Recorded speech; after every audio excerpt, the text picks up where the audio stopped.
Ahaz rules in Judah. Ahaz was 20 years old when he became king, and he reigned in Jerusalem 16 years. He did not do what was pleasing in the sight of the Lord, as his ancestor David had done. Instead, he followed the example of the kings of Israel. He cast metal images for the worship of Baal. He offered sacrifices in the valley of Ben Hinnom, even sacrificing his own sons in the fire.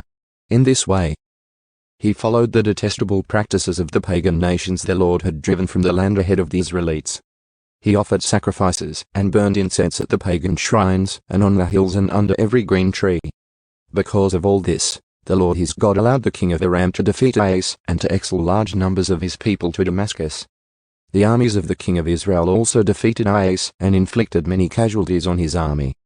In a single day Pekah son of Remaliah, Israel's king, killed 120,000 of Judah's troops, all of them experienced warriors, because they had abandoned the Lord, the God of their ancestors.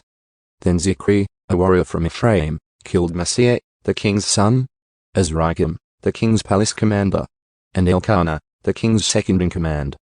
The armies of Israel captured 200,000 women and children from Judah and seized tremendous amounts of plunder, which they took back to Samaria. But a prophet of the Lord named Oded was there in Samaria when the army of Israel returned home. He went out to meet them and said, "The Lord, the God of your ancestors, was angry with Judah and let you defeat them. But you have gone too far, killing them without mercy, and all heaven is disturbed. And now you are planning to make slaves of these people from Judah and Jerusalem. What about your own sins against the Lord your God? Listen to me and return these prisoners you have taken, for they are your own relatives. Watch out, because now the Lord's fierce anger has been turned against you." Then some of the leaders of Israel, as Eri son of Johanan, Berechiah son of Meshilmoth, Jehizkiah son of Shallum, and Amazah son of Hadlai, agreed with this and confronted the men returning from battle. "You must not bring the prisoners here," they declared. "We cannot afford to add to our sins and guilt. Our guilt is already great, and the Lord's fierce anger is already turned against Israel." So the warriors released the prisoners and handed over the plunder in the sight of the leaders and all the people. Then the four men just mentioned by name came forward and distributed clothes from the plunder to the prisoners who were naked. They provided clothing and sandals to wear, gave them enough food and drink, and dressed their wounds with olive oil. They put those who were weak on donkeys and took all the prisoners back to their own people in Jericho, the city of palms. Then they returned to Samaria. Ahaz closes the temple. At that time King Ahaz of Judah asked the king of Assyria for help. The armies of Edom had again invaded Judah and taken captives. And the Philistines had raided towns located in the foothills of Judah and in the Negev of Judah. They had already captured and occupied Beth-Shemesh, Ajalon, Chteroth, Soko with its villages, Timnah with its villages, and Jimzo with its villages.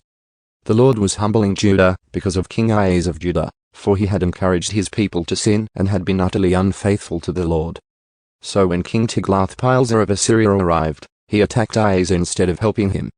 Ahaz took valuable items from the Lord's temple, the royal palace, and from the homes of his officials, and gave them to the king of Assyria as tribute. But this did not help him. Even during this time of trouble, King Ahaz continued to reject the Lord.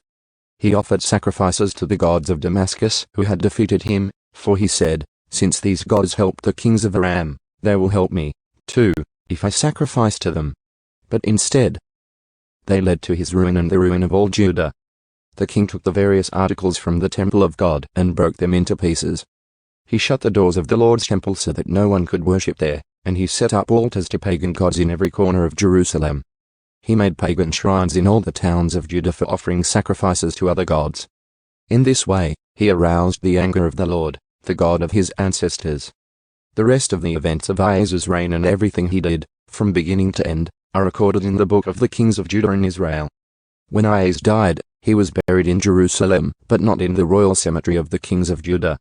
Then his son Hezekiah became the next king.